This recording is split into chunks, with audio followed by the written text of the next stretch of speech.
Slayer is easily one of the most legendary heavy metal bands that the genre has ever produced, and a band that continues to influence other groups to this day.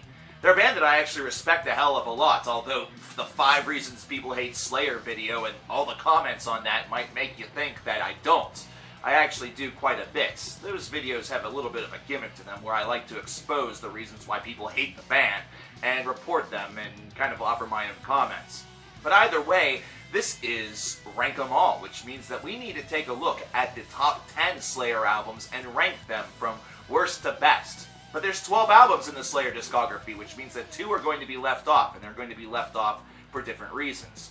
For one, Undisputed Attitude will not be on this list because it's a covers album, and I don't really feel like it's on the same ground as these others, some of which size up to be absolutely legendary. And then Diabolus in Musica is not on this list, considering it's sort of a personal choice. It's the one album that I consider to be their biggest dud, which does get some conflict, so we're just going to leave it off the list and, talk about the remaining 10. So here we are, Rank 'em All, Slayer albums from 10 to 1. Let's get started with number 10. Number 10 is Christ Illusion. This one came out right after God Hates Us All. There was a bit of a gap between those 2 albums, and this one really felt like it was producing more of the same for this band at that time, as opposed to really reinventing the wheel quite a bit. It was a decent album, however, it felt like it fell short in so many ways that it is kind of a forgettable disc within their most recent revitalization period. Number 9 is Divine Intervention. This was the album that broke the 5 consecutive great album streak that Slayer had during the 1980s and the first part of the 1990s. Divine Intervention really suffered from a bad mix, as well as also some songwriting that was a bit misunderstood. They had some pretty great ideas on this disc that just never really capitalized or cashed in into anything that felt like it was instantly memorable. But instead, it was an album that tried to do a couple of things that were new. Some of those experiments would follow up with albums such as Diabolus and Musica to lesser results. However, this album still suffers from a lot of things that perhaps kept it from greatness.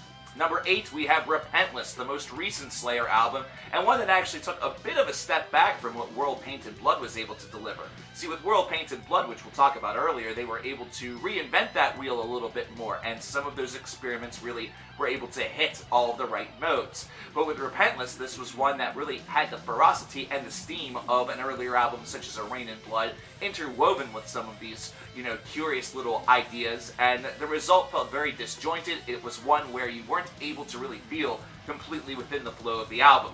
It's one that whenever it was first released certainly garnered some praise, however, its memorability is certainly in question. Number 7 is God Hates Us All, the true revitalization period for this group back in 2001, released on the same day as the 9/11 attacks. Ooh, edgy. This was an album that is seen as legendary to a ton of people, considering it was their start point, their launch point to the band. Very similar to those who listened to Rain in Blood before that, or even those who experienced Show No Mercy whenever it was first released. God Hates Us All still has a furious pace that is almost unmatched within their discography. It definitely is unmatched from recent times, and certainly has helped the band revitalize its fan base and gain almost double the fans in that period. It's certainly an important album, though it's not one that it was really worth all the praise that it gets. Number 6 is World Painted Blood. It's curious how this album worked, considering it doesn't sound very much like the others in the 2000s period.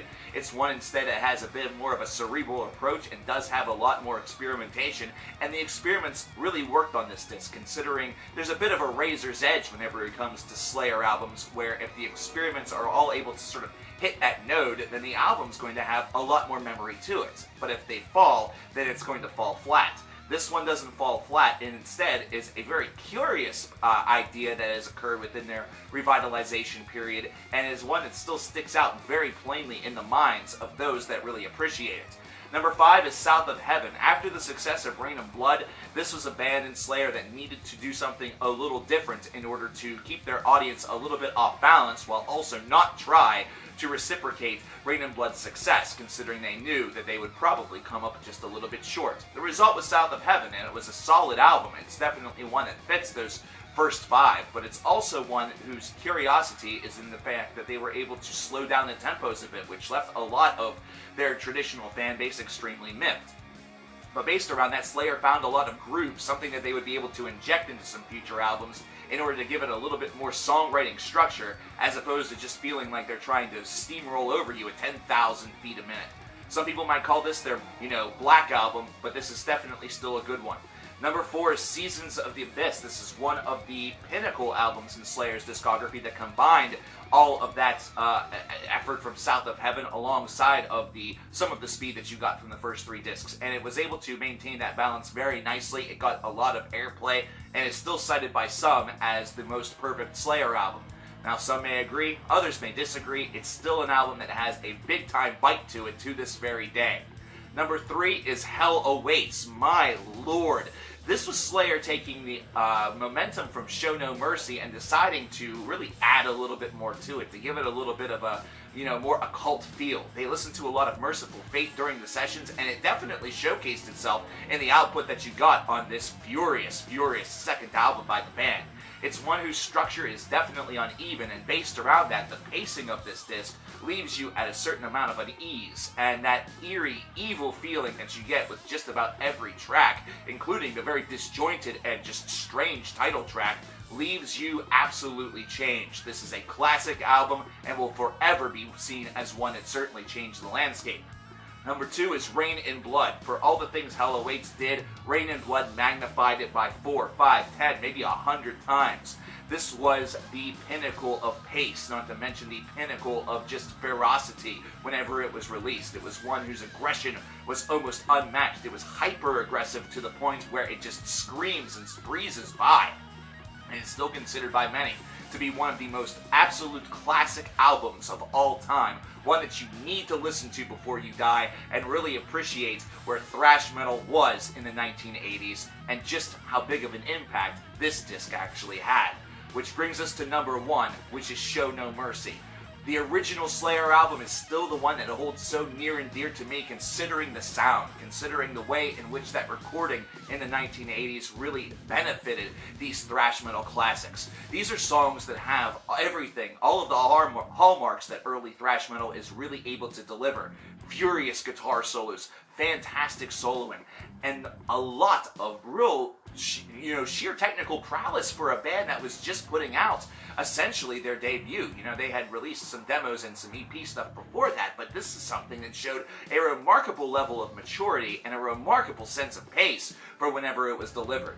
Even Metallica needed Kill 'Em All in order to really get their songwriting down, for Ride the Lightning and Master of Puppets. But with Slayer, Show No Mercy showed a band that was tremendously mature in their songwriting style, and one that was going to use the pace and that sort of, unclean image really to their benefit. And it just created and spawned classics that may not be as well remembered as Rain in Blood. It may not be as well remembered as some of the other albums listed on this countdown. However, this is where the legend began, and this legend began with an absolute furious big bang. There you have it, ladies and gentlemen. Let me know in the comments below which your list of the top 10 Slayer albums are. My name is coverkillernation. I'll talk to you guys next time. If you have a suggestion for a future Rank 'Em All video, leave them in the comments below as well. Take care. Hey guys, thanks for checking out the video. If you want to scope out the Slayer discography video in whole, definitely scope out the link to your right. The link to your left is going to take you to the 5 reasons people hate Slayer video I mentioned that many of you have probably already watched. Watch it again and definitely check out the comments. They're pretty funny. You can also subscribe to the channel if you're yet to do so, and scope out the Patreon. Thanks again. Take care.